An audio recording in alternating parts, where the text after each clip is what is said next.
একটা অনেক বড় ফিশ ছিল এটা। এটা মনে হয় এখন নেই। এখানে তো অনেক বড় ফিশ ছিল। এটা আমি দেখাই দিই জেব্রা ফিশের মতো না? হ্যাঁ দেখি। তো জেব্রা ফিশের মতো না দামি? দেখো একটা আসছে ইয়েলো কালার, একটা আসছে অরেঞ্জ কালার, একটা আসছে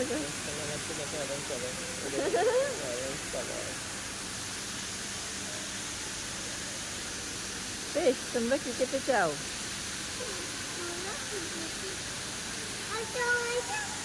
ওই তো আরেকটা অরেঞ্জ আসতেছে এদিক দিয়ে।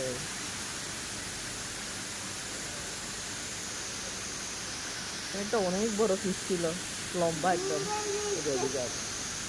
আছে এখনো?